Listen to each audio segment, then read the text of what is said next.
Alright, so this is example 1 that's in your book, and it says, what are the zeros of f of x is equal to x times x minus 4 times x plus 3?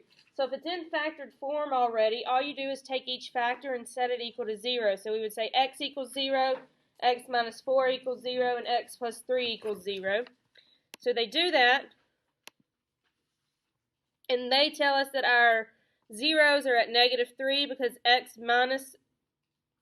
plus 3 equals 0 equals x, or x equals negative 3. They tell us we have a 0 at 0, or x equals 0. We already knew that. And then x minus 4 tells me that I have a 0 at x is equal to 4.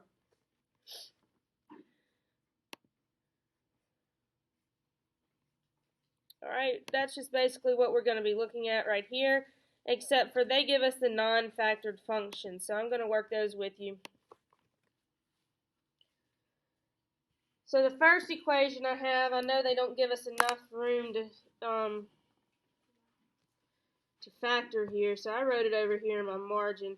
But I had 4x cubed plus 4x squared minus 24x. So I see that all of these, every single term of this has an x in it, so I can at least factor out an x. But what else do these numbers have in common? What else could I factor out? An x, what else? 4, 4, and 24. What do they have in common?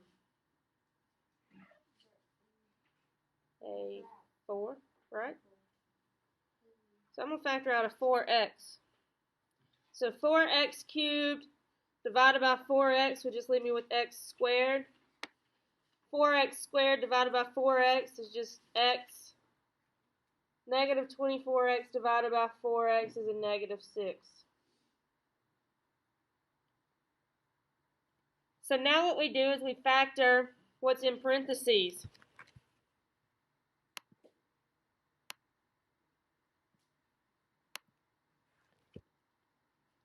Well, what's in parentheses is x squared plus x minus 6. What will multiply to give me negative 6 but add to give me a positive 1? That's x plus 3 and x minus 2. So we're going to take each factor and set it equal to 0. Alright guys, so what we do now is we take each factor and we set it equal to 0. So I say 4x equals 0, x plus 3 equals 0, and x minus 2 equals 0. So remember, the zeros of your graph are actually your x-intercepts. So that's what we're finding here, is we're figuring out where our x-intercepts are. So if I solve for x right here, I would say x equals 0. The next one would be x equals what? Yep, negative 3. And then my last one will be x equals 2. And then I'm just going to graph these on a number line like they did in the book.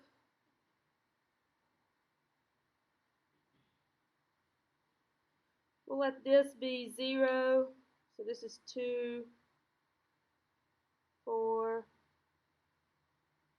negative 2, negative 4.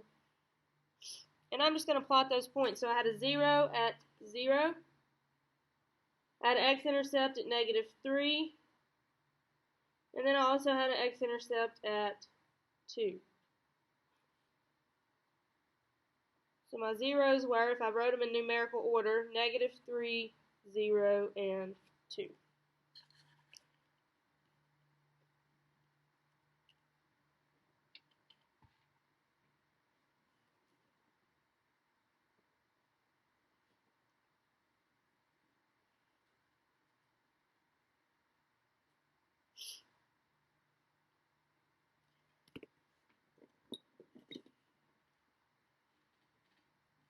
Alright, equation B, x to the 4th minus 81. I notice that that's the difference of squares. The square root of x to the 4th would be x squared. So let's say x squared minus 9, or plus 9, times x squared minus 9.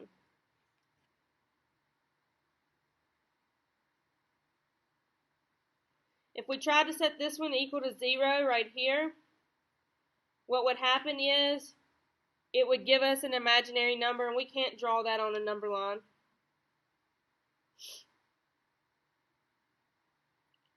So I'm going to take x squared minus 9 and set it equal to 0. So I get x squared equals 9. You take the square root of both sides and you get x equals plus and minus 3. So my zeros for this equation are -3 and +3. So I only have two x-intercepts here.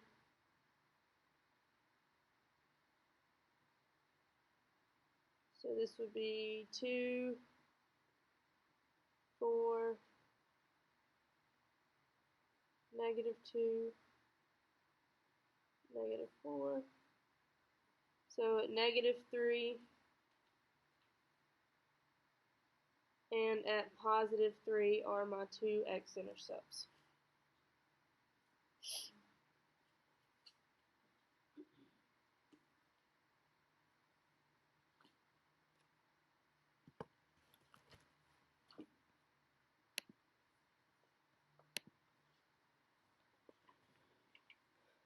Next example says understanding how multiple zeros can affect the graph. So let's see if they actually, I thought they might give us the,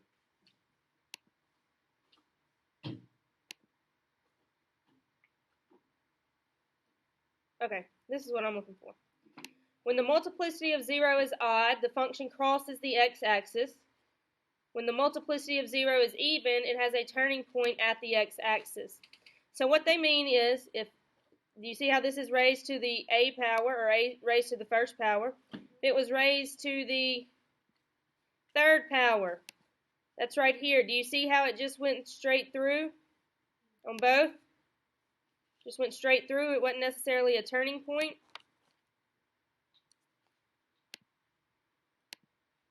All right, now we're focusing again on this one right here. But if A were 2, do you see how it was a turning point? It barely touched that graph and then it turned the opposite direction. It didn't go straight through it. So what we're going to write in our margin, so we don't forget that, is we're going to write odd degree crosses at x-axis.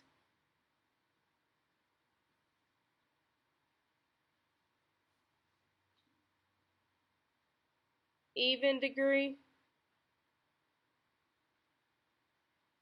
has a turning point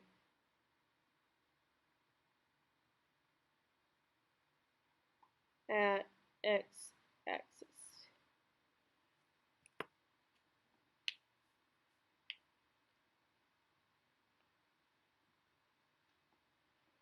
So they want us to describe the end behavior of the graph of the function at each of its zeros. So for A, I'm going to first just write out what my zeros are. If we say x equals 0, that means our 0 is just 0, right? X plus 4 equals 0. What's our 0 from there? -4. And at 1, or x minus 1 is 1, yeah.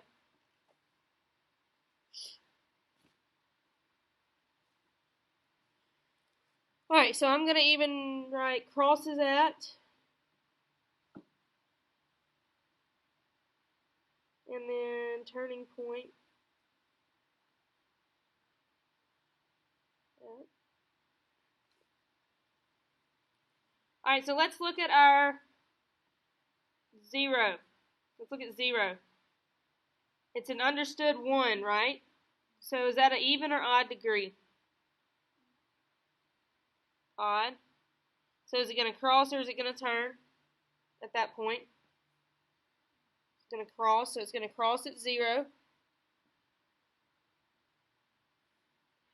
At -4, what's it going to do? Cross. At x minus 1, what is it going to do? Or at 1, what is it going to do? Turning point. So let's actually just put this in our calculator, or let's put it in the graph so you can see it.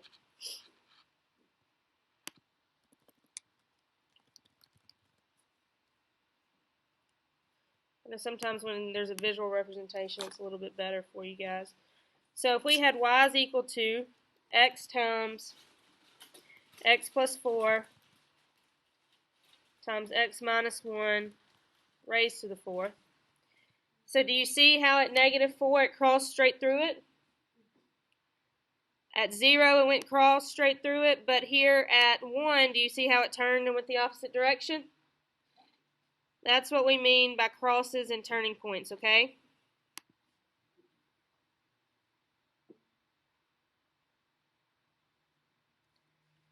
Alright, so now let's look at B. We're going to label our zeros.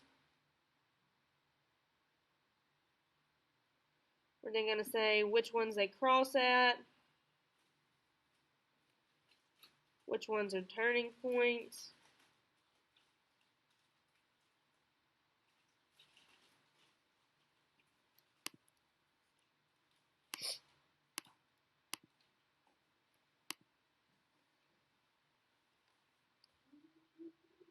Alright, so x squared plus 9. I'm just going to show you over here why we can't get a 0 from it, because we would have x squared is equal to -9, and that's where it would give us that imaginary number. An imaginary number is not ever going to be on your x-axis, okay? So that's why we couldn't get a 0 from that. I don't know why this is too dark. I'm trying to make it where it doesn't look so bad for you guys. Alright, x minus 1 raised to the 5th power. That's going to tell me a 0 at 1, correct? If it's to the 5th power, is it crossing or is it turning? If it's raised to the 5th power. Odd, crosses, even, turns. So is to the 5th power, is it crossing or turning? Crossing. X plus 2 squared tells me my 0 is what? Right here. If we were to say x plus 2 equals 0, what would my 0 be? -2. And at x plus 2 squared, am I crossing or am I turning? I'm turning.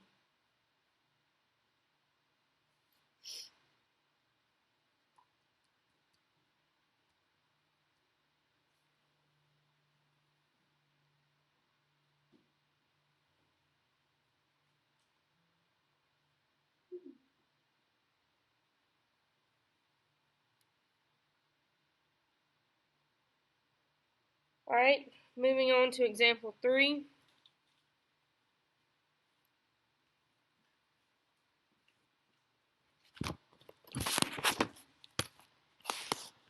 Example 3 says, what are the real and complex zeros of the polynomial function shown in the graph? Somebody open the door for me, please.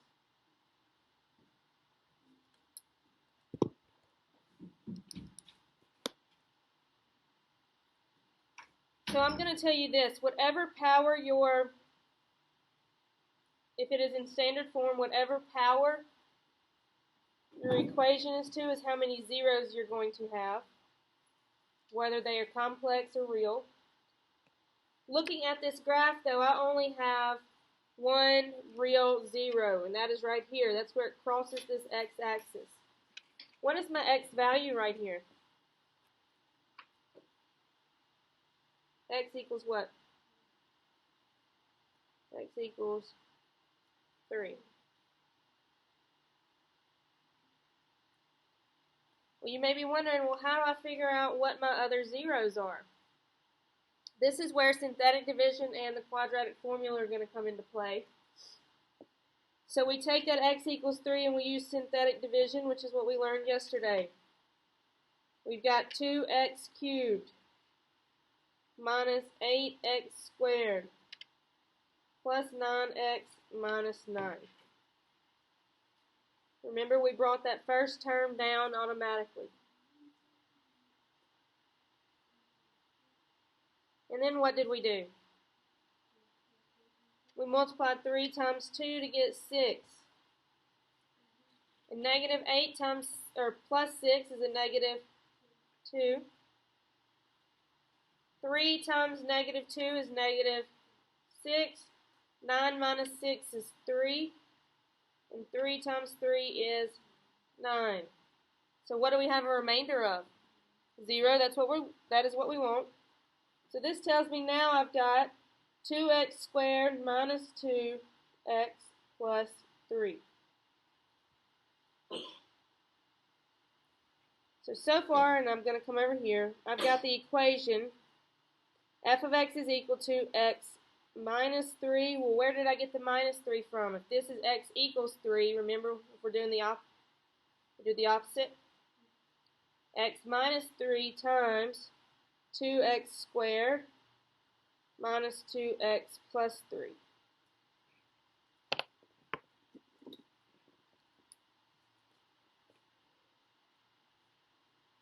I did the quadratic formula when I was out. You may or may not remember it, but it's x equals the opposite of b plus or minus the square root of b squared minus 4ac all over 2a. So we're going to use that quadratic formula to factor this second parentheses.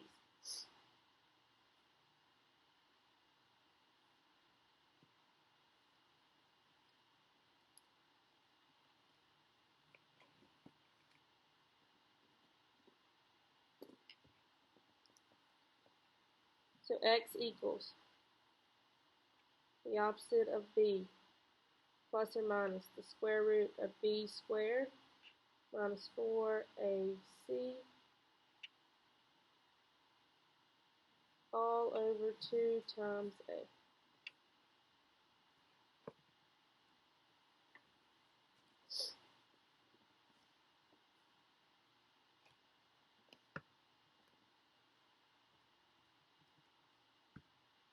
Negative 2 squared minus 4 times 2 times 3 is a negative 20.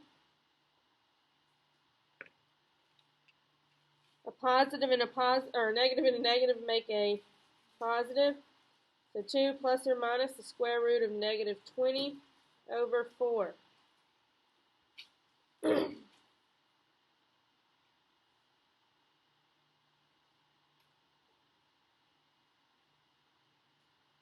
Well, do y'all remember how to simplify this? We took square root of negative 20. We factored out a negative 1 automatically. Remember the square root of negative 1 is what letter? I. Now the square root of 20. The largest perfect square that will go into 20 is 4 times the square root of 5. Square root of 4 is 2. This is I. So x equals 2 plus or minus 2i square root 5 over 4. And let's break this apart and write it as two separate terms. What's 2 divided by 4? Opposite. 2 divided by 4, not 4 divided by 2. 1/2. So 1/2 plus or minus I square root 5 over 2. Because that was an understood 1 in front, right? So my final answer right here would be x equals, that's what we were trying to figure out, essentially. What does x equal? X equals 3. X equals 1/2 plus I square root 5 over 2. And 1/2 minus I square root 5 over 2.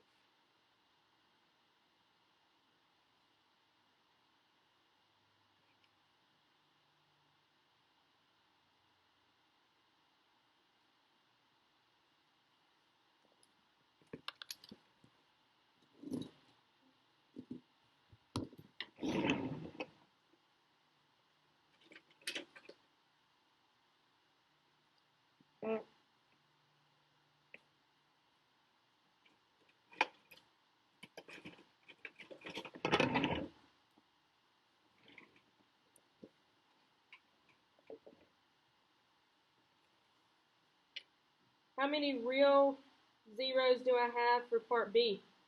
I've got 2. I've got a real 0 at x equals, that's x equals -2, right? And x equals +2. So I'm going to draw an arrow up here just so that we have enough room, because what we're going to have to do, guys, is we're going to have to use synthetic division again. But since we know 2 roots, we can use it twice. But this is our equation, right? So if I use the -2 first, I've got 1x to the 4th. What do I have for x to the 3rd? Do I have anything x to the 3rd? So what do I use as a placeholder? I use 0 as a placeholder. I've got a -3x squared. I don't have anything with just a linear term, so again I use a 0 as my placeholder. And then I have my constant term of -4.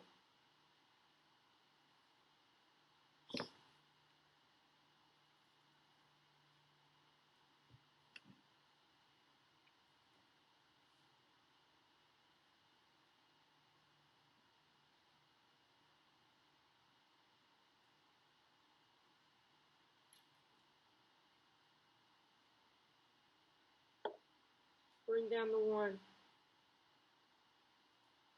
Got -2 times 1 for -2.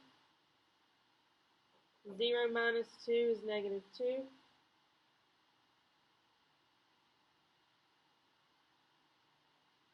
-2 times -2 is a +4. -3 plus 4 is 1.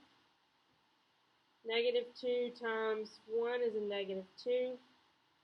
0 minus 2 is -2. And -2 times -2 is 4, and we have a remainder of 0.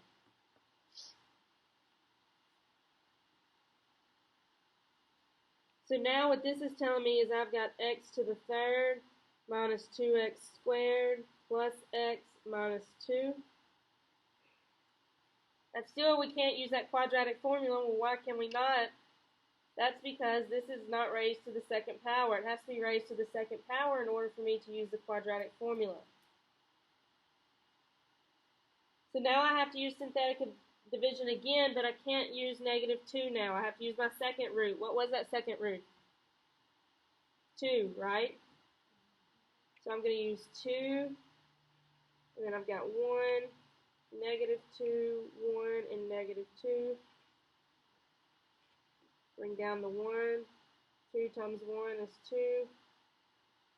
-2 times 2, or -2 plus 2, excuse me, is 0. 2 times 0 is 0. 2 times, or 1 plus 0 is 1. And 2 times 1 is 2.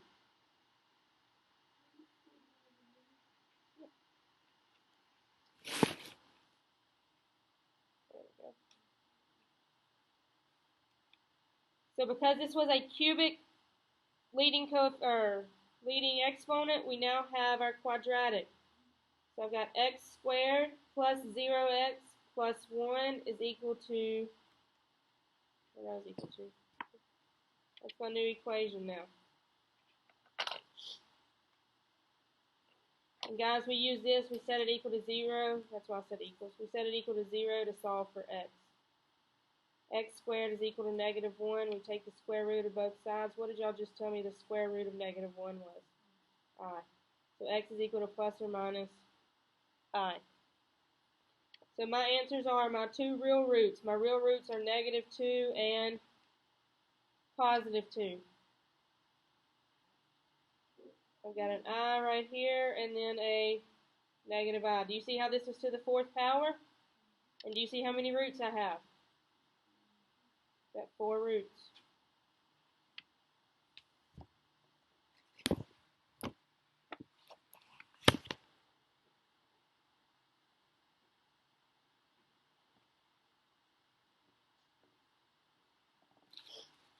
Everybody have this part?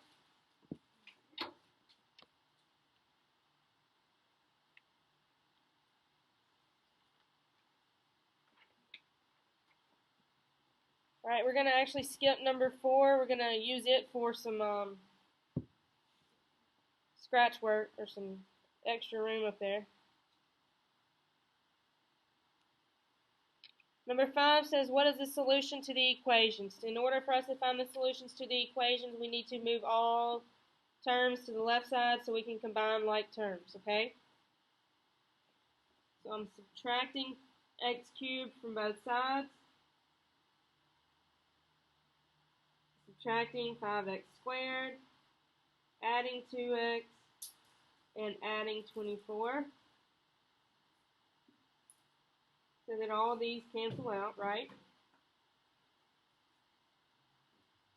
Cubes cancel out. I'm left with negative 5x squared.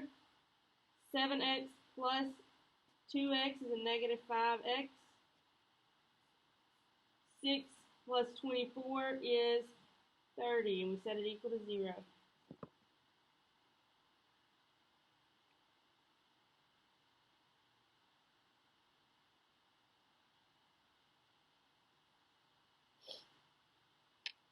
What do these three numbers have in common? A 5. I'm going to factor out a negative 5. X squared plus x minus 6 equals 0.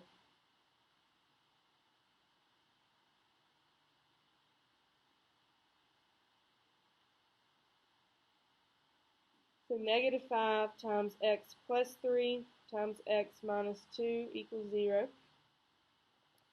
And then to get our solutions, guys, we just set each factor equal to 0. X plus 3 equals 0 and x minus 2 equals 0. X equals negative 3 and x equals 2. That would be my answers for 5A.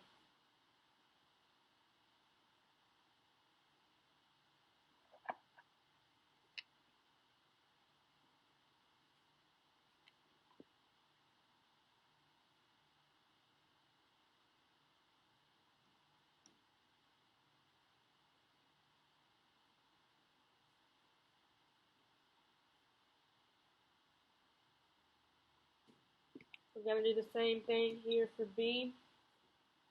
Add everything to both sides. So I've got x to the 4th plus x cubed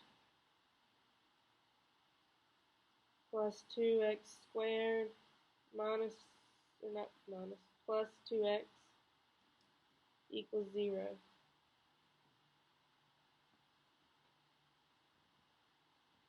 This is where it could be a little tricky for us. So we go to y equals, and we're going to see if we can find out some of our roots before we, because we have to in order for us to use any sort of synthetic division. So I have x to the 4th plus x cubed, plus 2x squared plus 2x.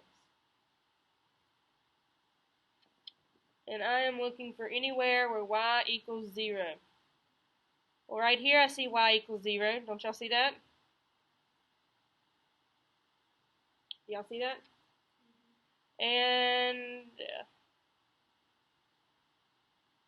And right here at negative 1, right?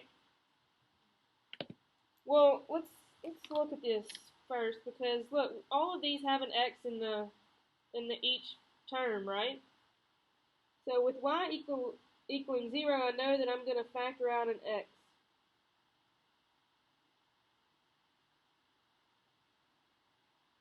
I know that for a fact.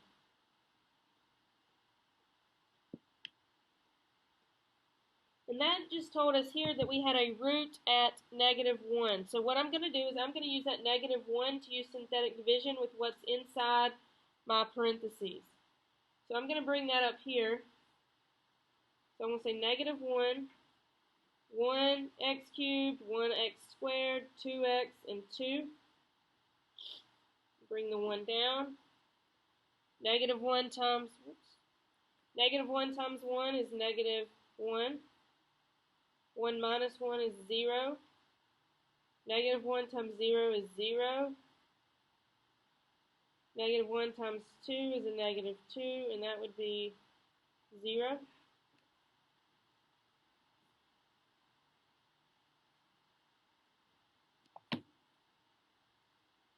So because this was x cubed, this now becomes x squared plus 0x plus 2 is equal to 0. So I've got x times x plus 1. Where did I get the plus? It's always the opposite. Negative 1, positive 1, okay? And then I have x plus 2 squared equals 0. Well, I still need to factor this because I need to know what x equals. So x squared plus 2 equals 0. X squared is equal to negative 2. You see I just subtracted 2 from both sides? Take the square root. You cannot take the square root of 2, but what can we take out of this negative? Anytime we see a negative, we're automatically going to take out I, the square root of I, okay?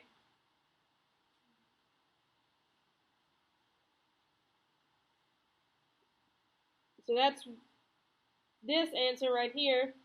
But now I've got to set x plus 1 equal to 0, and also x equals to 0. So here's one answer, here's another answer, and then x equals negative 1 is another.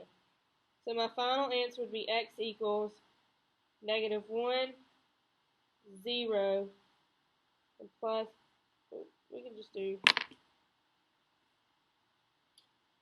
square root 2, and negative I square root 2.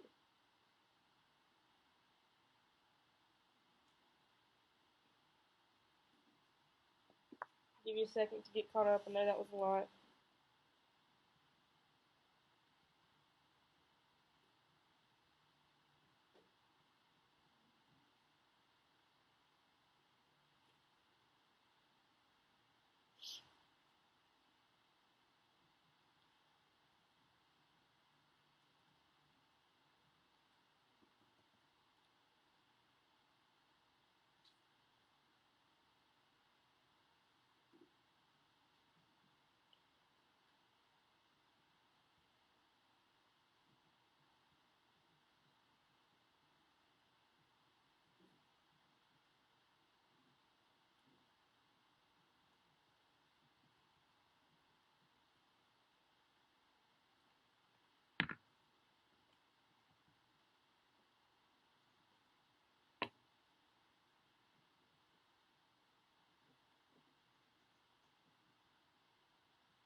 Alright, last two problems and we'll be finished.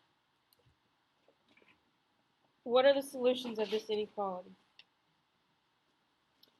Our inequality says 2x cubed plus 12x squared plus 12x is less than 0. Notice that they all have an x in there, so I can factor out an x, but they also are all even, so I can factor out a 2. I factor out a 2x. I'm left with x squared plus 6x plus 6 is less than 0.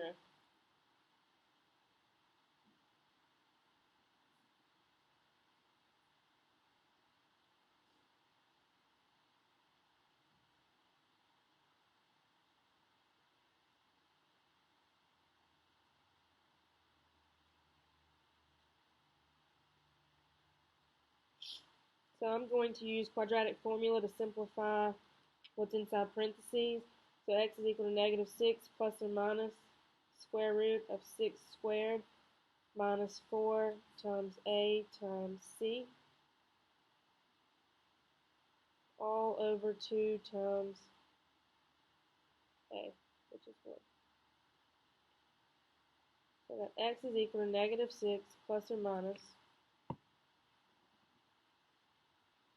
6 squared,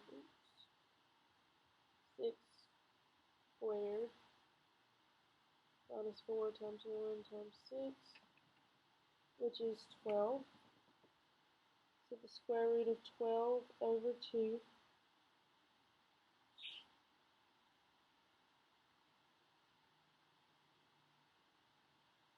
The square root of 12 can simplify to square root of 4 times the square root of 3, or 2 square root 3.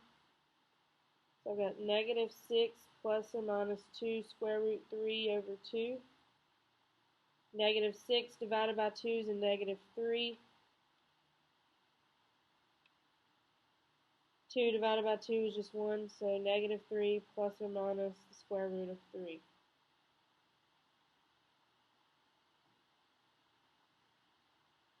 So we have this, but we also have 2x, so this goes right here. We also have 2x equals 0 or x equals 0, right? So we've got 3 points where it crosses this x-axis.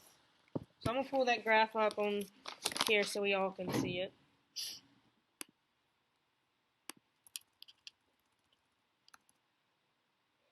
So I've got 2x raised to the third plus 12x squared plus 12x. So they are wanting to know, where is this graph less than 0? So what does that mean? Well, where is it below the x-axis, okay? So below the x-axis would be anything in quadrants 3 or 4, correct? So it is in quadrant 4. It is in quadrant 4 when, let me get a different color, or 3, excuse me. If x is less than, well, I truly don't know, so let's see. That tells me that it's 4.732, so let's see. Negative 3 plus the square root of 3. No. So it's going to be negative 3 minus the square root of 3. Yeah. Alright, so x is less than 0 if it's negative 3 minus the square root of 3. That's when it's below that x-axis. Or, do you see how it's between those next two x-intercepts? Or, negative 3 plus the square root of 3 is less than x, which is less than 0. So that's when it is, all of that is less than 0 if it's this domain right here. One more, and it's not as complicated as this, I hope, for you. Oh, y'all didn't see how I was writing it, sorry.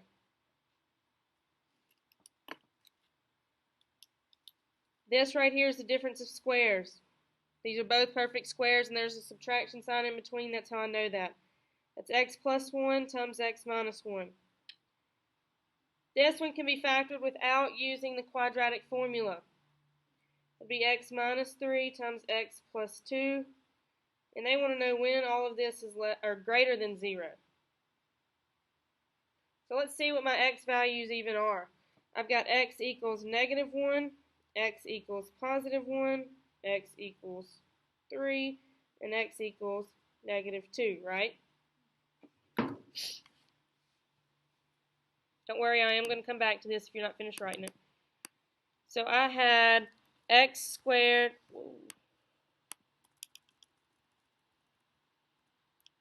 x squared minus 1 times x squared minus x minus 6. So we want to know where is it greater than, or where is it above our x-axis. So where is it in quadrants 1 or 2? So we start from the left. If our x values are less than -2, that would be in this area right here. So our x values, we would say x is less than -2. Or if it's between, do you all see between -1 and +1, how it's above the x-axis? So we would write that as -1 is less than x, which is less than 1. Or finally, if it is greater than 3, or if x is greater than 3. And that would be your answer for part B. Do I have any questions? I know it was a lot to take in today. Remember, we do have a test next Tuesday. Do what? Oh, yeah. And I'll go back to this so you can see that.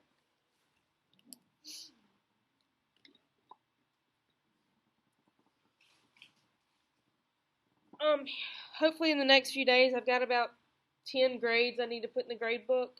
I'll get those put in for you. That way you can see your up-to-date grade. I'm not moving, I'm just scooting it over.